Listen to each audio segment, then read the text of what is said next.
దూతని, మరియా దయాప్రాప్తురాలా నీకు శుభము, నువ్వు ప్రభువు వలన కృప పొందితివి, నువ్వు గర్భం ధరించబోతున్నావు, యేసు అని పేరు పెట్టేదని మరీతో దూత చెప్పినప్పుడు పోతే మరియా కొంచెం కంగారు పడుతున్నటువంటి సమయంలో ఈ విషయాన్ని కూడా తెలియపరిచింది. ఏమనో తెలుసా? వృద్ధాప్యంలో ఉన్నటువంటి మీ బంధువురాలైనటువంటి ఎలిజబెత్ ఉంది కదా, ఆమె గొడ్రాలుగా అని పిలువబడింది కదా, కానీ ఆమె నేటికి గర్భం ధరించింది అని చెప్పినప్పుడు మరీకి చాలా ఆశ్చర్యం వేసింది. ఏంది మా బంధువురాలా అంటే, ఉదాహరణకి అప్పుడు ఆ వరుసలు ఏంటో మనకు తెలియదు, కానీ నేను మీకు 2 వరుసలు కలిపి చెప్తున్నాను. మా అత్తగారా, లేక మా పెద్దమ్మ, లేకపోతే మా ఆంటీయా అన్నట్టుగా ఈ గర్భం ధరించిందా? అవునా? ఒరే భలే ఆశ్చర్యంగా ఉంది, ముసలితనంలో ఉంది కదా, ఆమె వృద్ధాప్యంలో ఉంది కదా, ఆమె శరీరం అంతా ఉడికిపోయింది కదా, ఇప్పుడు గర్భం ధరించడం ఏంటి అని ఒక ఆశ్చర్యకరంగా మరీకి అనిపించింది. ఇది నిజం, అది ఎంత నిజమో ఇది కూడా అంతే నిజం అని చెప్పి ఆ దూత మరీ చెప్పినప్పుడు మరియా పరుగులు తీసింది ఆ ఎలిజబెత్ను చూడటానికి. పరిగెత్తుకుంటా అంటే వెళ్ళిపోయింది ఆమెను పలకరించడానికి.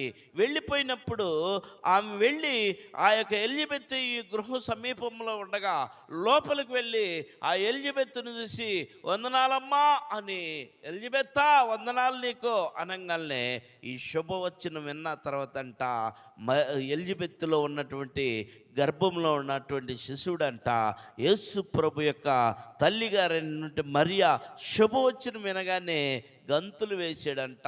ఎలా వేసి ఉంటాడు తెలుసా? నా ప్రభు తల్లి నా దగ్గరికి వచ్చిందే, నన్ను పలకరించిందే అని గంతులు వేసినట్టు బైబిల్ వాక్యంలో రాయబడి ఉన్నది. పిల్లారా, ఇది నా మాట కాదు, నీ మాట కాదు, ఈ భూమి మీద ఉన్నటువంటి ఏ మానవుడు మాట కాదు, పరిశుద్ధ గ్రంథంలో ఉన్నటువంటి మాటలు ఇవి.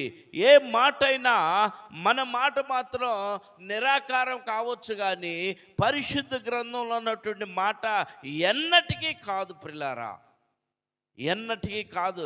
ఇది సత్యవాక్యము, నిన్న నేడు నిరంతరము ఏకరీతిలో ఉన్నటువంటి వాక్యము. ఆది యందు వాక్యముండెను, వాక్యము దేవుడై ఉండెను, వాక్యమే దేవుడై ఉండెను, వాక్యము దేవుడై ఉండెను. దేవుని యొక్క వాక్ అది ఎప్పటికీ కూడా అబద్ధం ఉండదు, సత్యముగానే ఉంటుంది. నీ మాట నా మాట అబద్ధంగా ఉండొచ్చు. మనిషి ముందు మనిషి మాట మనం మాట్లాడతాం, మనిషిని ఉన్నప్పుడు మనిషిని పొగుడుతాం, మనిషి వెళ్ళిపోయినాక మనిషిని తిరస్కరిస్తాం. మనం చేసే పని అది, నువ్వైనా నేనైనా మనమైనా కదా, అవునా కదా? చేస్తావా లేదా? చేయమా? చేస్తాం. మనం కష్టం కలిగితే వెంటనే తిడతాం మనం, అవునా కదా? లేకపోతే పొగుడుతా, అబ్బా నీ అంత టోళ్ళు లేరు, అబ్బా నీ అంత టోళ్ళు లేరని. కష్టం కలిగితే దీనంత పనికి మాలది ఏది లేదు అంటాం, అంటావా? మన నోరే, మన మాటలే. కానీ దేవుని వాక్యం ఎన్నటికీ మారదు పిల్లారా. మారనదంటూ ఉందంటే దేవుని వాక్యమే. ఋతువులు మారుతున్నాయి, యుగాలు మారుతున్నాయి, తరాలు మారుతున్నాయి, రకాలు మారుతున్నారు, మనుషులు మారుతున్నారు, వాతావరణం మారుతుంది, డబ్బులు కూడా మారినాయి. ఆఖరికి డబ్బుల నోట్లు కూడా మారినాయి, రాజరికాలు మారుతున్నాయి, పార్టీలు మారుతున్నారు, సమస్తం మారుతున్నారు, రోగాలు మారుతున్నాయి, దెయ్యాలు మారుతున్నాయి, కానీ దేవుని వాక్యం మారలా ఇంతవరకు.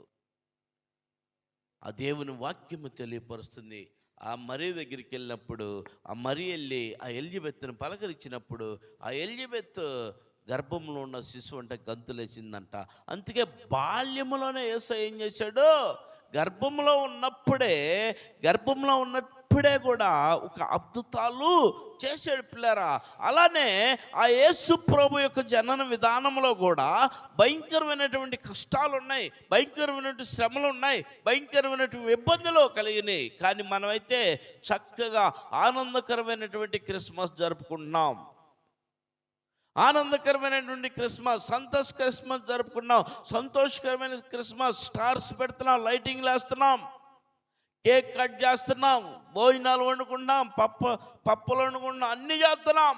భోజనాలు పెడుతున్నాం, పిండొంటలు వండుకుంటున్నాం, నూతన వస్త్రాలు తీసుకుంటున్నాం, హ్యాపీ క్రిస్మస్ హ్యాపీ క్రిస్మస్ అని వీధుల్లో పడి మనం సెలబ్రేషన్స్ చేసుకుంటున్నాం. కానీ అప్పుడు పుట్టినటువంటి యేసుక్రీస్తు సమయంలో ఆ క్రిస్మస్ మాత్రం మనం జరుపుకునేటువంటి ఆనందకరమైన క్రిస్మస్ కాదండి. చూడండి, ఆనందకరమైన క్రిస్మస్ కాదు. అసలు క్రిస్మస్ అంటే క్రీస్తుని ఆరాధించటం అనేటువంటి మాట. క్రిస్మస్ అంటే క్రీస్తుని ఆరాధించాలా. నువ్వు క్రీస్తుని ఆరాధించకుండా నువ్వు ఇంట్లో ఎంత క్రిస్మస్ చేసుకున్నా కూడా ఉపయోగం ఉందా? లేదు. ఉందా? 2 కట్టల బియ్యం వండి బిర్యానీ వండి తిందాం అనుకొని 2 కట్టల బిర్యానీ వండుకొని ఒక పొట్టేలు వధించి బిర్యానీ చేసుకున్న దమ్ బిర్యానీ ఉపయోగం ఉందా క్రీస్తుని ఆరాధించకుండా? లేదు. పెద్ద పెద్ద కేకులు కట్ చేసుకున్న ఉపయోగం ఉందా? లేదు. భయంకరమైన పలహారం పెట్టినా కూడా ఉపయోగం ఉందా? లేదు. నువ్వు దేవుని సన్నిధికి వచ్చి దేవుణ్ణి ఆరాధిస్తేనే అది నిజమైన